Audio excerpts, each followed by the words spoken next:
Hi, it's Anna at Yarn Folk. I was originally going to use today as an opportunity to give you a sneak peek at the Madelinetosh Woolcycle Sport garment trunk show.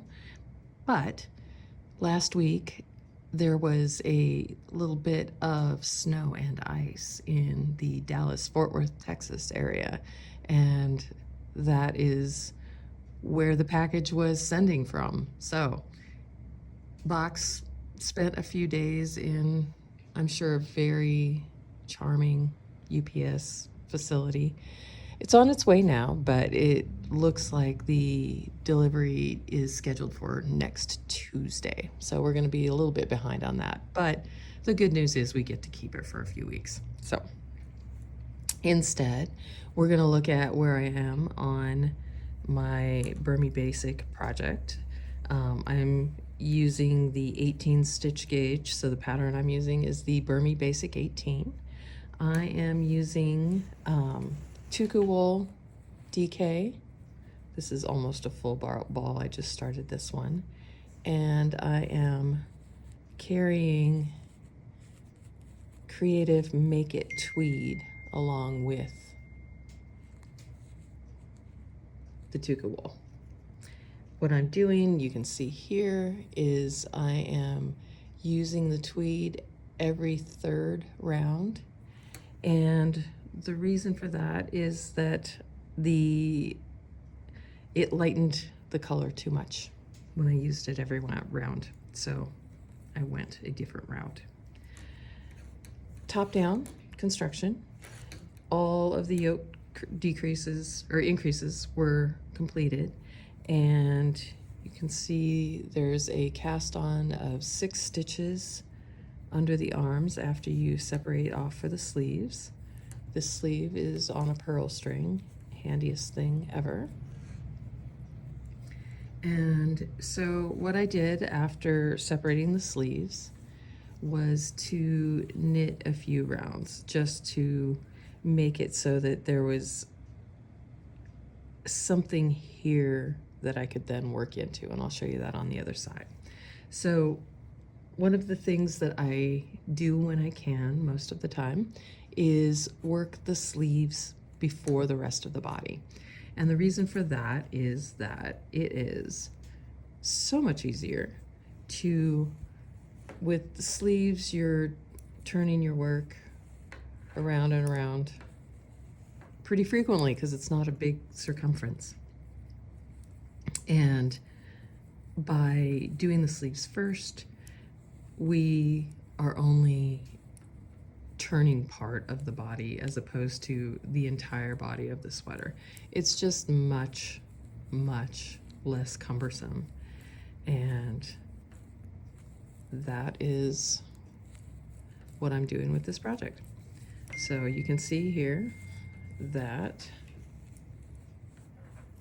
I picked up, this is where on the other side there was just a gap. I picked up the stitches here. I used Suzanne Bryant's method for closing up the gap as you start knitting the sleeve, and I am about an inch into the sleeve. So this happens to be a round where I'm carrying the tweed add-in, and I've done my first decrease.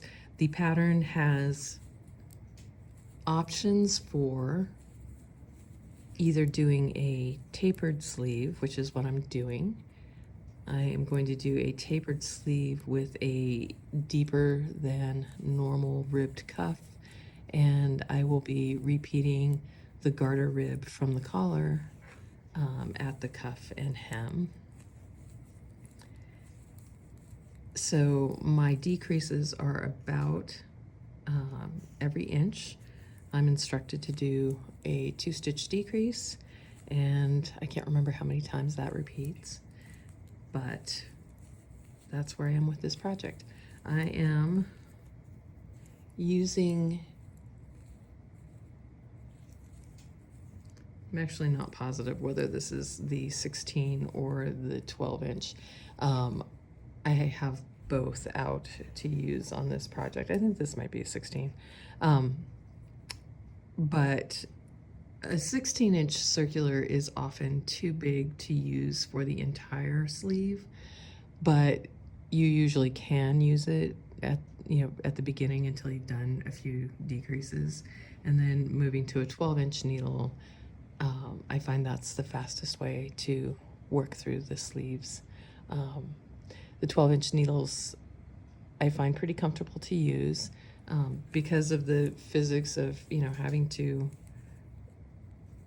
split the difference between the length of the needle and the length of the cord so that you can actually make a circle with it. The 12-inch needle tips are pretty short, and with, say, same principle with a 9-inch needle, the needle tips on those are only about an inch or an inch and a half, and for me personally, my hand doesn't like that. Other people have really great luck with that and find that a great option for knitting socks in the round, for example.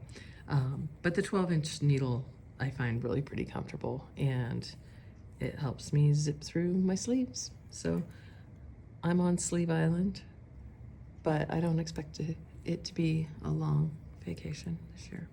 So that's where I am. Thanks. And I will let you know, keep you posted about the progress of the Woolcycle trunk show.